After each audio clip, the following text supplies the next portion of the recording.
What's up, guys? It's Ajmarkle here. Welcome to the Ajmarkle Show. It's a show where I talk about a lot of topics that could help you, entertain you, or even interest you. These shows happen every Monday at 5 p.m. Eastern Time for members on Mondays only, and 7 p.m. Eastern Time on Fridays for everyone to see publicly. These are once-a-week shows for members and viewers and fans alike. Anyway, enough chit-chat. Let's get to the show. Don't forget to like, share, and subscribe. Alright, so today I'm going to talk about these topics right here. Downfall series, If I Was A, and YouTube advice. Let's start with Downfall. Downfall series. I'm going to talk about Disney. Disney started off very family-oriented and family-friendly. And they had movies and shows that actually entertained their audience and kept people and families feel like they could be safe from the trashy world around them, and even to the point where people could feel like they are secure. Unfortunately, over the years, Disney has taken a sharp decline, and morals also declined as well. But why has Disney fallen apart? It's actually a something, not just a something, but a mindset that they had. I call it Disneyfying. Disneyfying is basically when Disney takes something and puts their own twist into it to make it good or acceptable in their eyes. But the reality is, as of recent, that hasn't worked. But let me give you some examples of how it actually did work. Take, for example, The Fox and the Hound, a 1988 classic. If you read the book where they got the source material from, you'd be like, thank you, Disney. That's when you thank Disney for actually making it family-oriented and actually very interesting that Fox and Hound became friends even in the darkest times and didn't have a gruesome ending like the book. Then there was Pinocchio. The source material of it I probably won't show on here, but let's just say they treated Pinocchio the puppet like garbage. Garbage! It was terrible.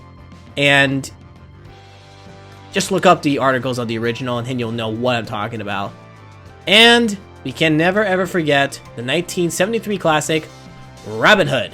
Robin Hood, if you read the book, there are a lot of tales. As they say in the movie, also we talked about if Disney Anime Class were released today series with me and my girlfriend Holly Clark, you would also know some of the stuff that I talked about before. Example from Alan and Dale from Robin Hood. There have been tales of Robin Hood. All different too.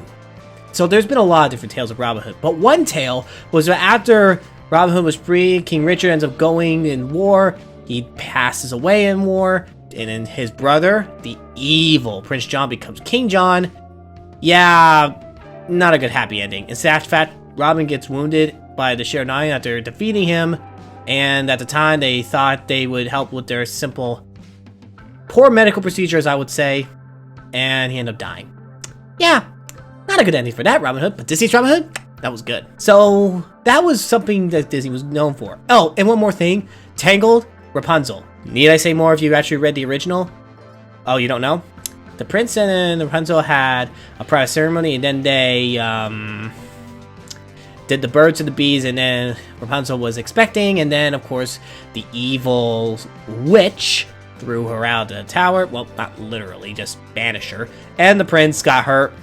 And for years was blind and then was rescued by Rapunzel in a way. So yeah, Disney avoided that type of method. So Disney's downfall as of recently, as I finally get to that part, they actually have made movies that barely scratched the surface in terms of finances. I mean, maybe say, oh, we had a good weekend. We had a good week.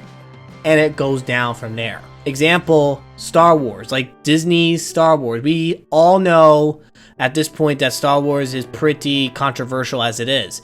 Force Awakens, Last Jedi, and Rise of Skywalker have divided fan bases all over the world. And the reason? Well, that depends on who you ask. But here's my opinion. The writing stinks, it's repetitive from other classics, and Disney wasn't very original. So yeah, Disney's lack of originality definitely killed them in what they've been doing. Oh, and one more thing. Something to point out. George Lucas had other plans, but Disney was like, we're just gonna do it our own way. This is where the Disneyfying things fail. When it failed, it didn't go well, it flops later on, or it doesn't go as successful. I mean, you can make all the money in the world just making billions of dollars on this stuff. But that's kind of to taking advantage of a franchise, and as a result, you end up destroying the credibility of it, and you end up hurting yourself as well. As of recently, Disney's Disney Plus, it's not been doing that good. Instead, it's actually been declining, and the majority of the audience are not families. Families have been pulling out from Disney, like literally just pulling out, like they don't want to hear it. And now we get to the big part of this, my solution. Disney needs to listen to their fans more, and families too. They can't just focus on specific audiences. They have to expand on their audience and actually make good stories, respect the people in Disney, and actually respect different opinions. And if they want to make shows that specify for different audiences, they have to figure out a way to get other people outside the audience to probably watch it too, because you can never ever focus on just 1, 2, or maybe 3 or more specific audiences and expand on more. Like, you gotta expand on other people as well. Something to think about and educate. With that out of the way, Disney needs to rethink how they've been doing things for all these years and just make good family films again, or maybe expand on just making adult films that actually people want to see. With that out of the way, let's get to the next part. If I was the head of DC. Recently, DC James Gunn is under some hot water right now.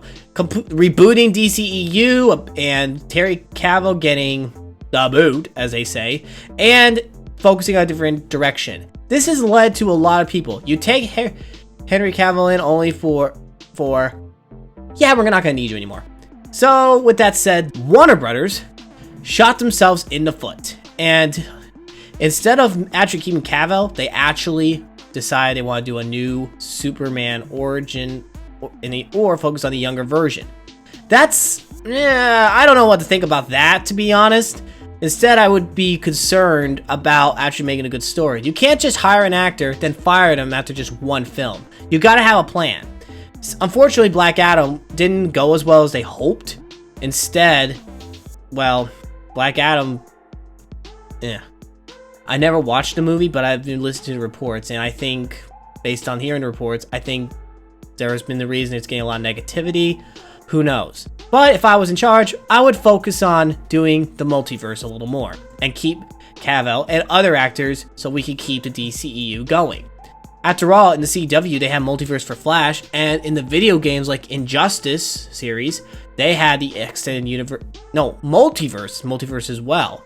So you could go through all the multiverses in the world, and maybe you could expand on that in the live action. I know not everyone's a fan of multiverse, but I can see that if you expand and probably work on getting a lot of people involved and making different stories, it could definitely help a lot, and it would be a good expansion for the DCEU. That way there's less, how should I say this?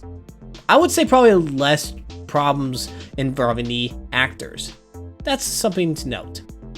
So to conclude, if I was in charge, I'd be focusing on getting a lot of people involved so we can make the DCEU good again. Oh, one more thing. I get Zack Snyder and keep him, and we follow his story as well. That out of the way, we get Josh Whedon out, and I make DC better. Hey, what do you guys think? Comment below.